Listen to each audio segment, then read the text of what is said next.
പഠിക്കുമ്പോൾ അല്ലെങ്കിൽ ഇപ്പോൾ നമ്മുടെ ക്വസ്റ്റ്യൻ പേപ്പറൊക്കെ മുൻവർഷത്തെ അല്ലെങ്കിൽ ഇതൊക്കെ എടുത്തിട്ടൊക്കെ നോക്കിയിട്ട് പഠിക്കുക. കാരണം എനിക്ക് തോന്നുന്നു സ്റ്റേറ്റ്മെൻറ്റിൽ ഇപ്പോൾ നമ്മൾ വിചാരിക്കും ഏതെങ്കിലും ഇപ്പോൾ ഒരു സംഭവത്തെ കുറിച്ചിട്ടാണ് അവർ 3-4-5 എണ്ണം തന്നിരിക്കുന്ന പ്രസ്താവന ശരിയെന്ന് ചോദിക്കുന്നത്. ഇപ്പം നോക്കുമ്പോണ്ട് ഹിസ്റ്ററിയുടെ ഭാഗത്ത് നിന്ന് ചോദിക്കാനായിട്ട് കോൺസ്റ്റിറ്റ്യൂഷനും കൂടി ഉൾപ്പെടുത്തിയിട്ടാണ് പല പല ക്വസ്റ്റ്യൻ പല ഭാഗത്തു നിന്നും എടുത്തിട്ടാണ് അവർ ചോദിക്കുന്നത്. തന്നിരിക്കുന്ന പ്രസ്താവന ശരിയായ ഏതെന്ന്. അപ്പോൾ സിലബസ് പരമാവധി തീർക്കാവുന്നവർ തീർക്കുക, പഠിക്കാൻ ടൈമുള്ളവർ നന്നായി പഠിക്കുക. പ്രീവിയസ് ഇയർ ക്വസ്റ്റ്യൻ പേപ്പർ നോക്കി നന്നായി പഠിക്കുന്നവർ നന്നായിട്ട് തന്നെ പഠിക്കുക. അതിൽ നിന്നും ചോദിക്കുന്നുണ്ട് ഇതായിട്ട് കൂടുതൽ, അതാണല്ലോ വരിക. അപ്പോൾ അത് നോക്കുക. GK ഭാഗമൊക്കെ നന്നായിട്ട് സിലബസ് കവർ ചെയ്യുക. അപ്പോൾ നമുക്ക് കുറച്ച് കാര്യങ്ങൾ പഠിക്കാം.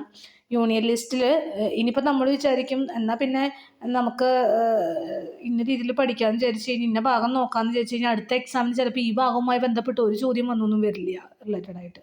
അപ്പോൾ അതൊക്കെ സൂക്ഷിച്ചും കണ്ടൊക്കെ പഠിക്കിട്ടാണ്. അപ്പോൾ നമുക്ക് നോക്കാം.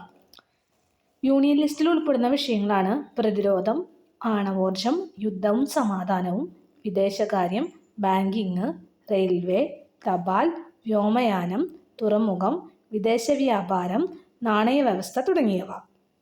സ്റ്റേറ്റ് ലിസ്റ്റിൽ ഉൾപ്പെടുന്ന വിഷയങ്ങളാണ് കൃഷി, പോലീസ്, ജയിൽ, പൊതുജനാരോഗ്യം, തദ്ദേശ ഭരണം, ഭൂമി, മദ്യം, വാണിജ്യം, വ്യാപാരവും കന്നുകാലി പരിപാലനം, സ്റ്റേറ്റ് പബ്ലിക് സർവീസസ്.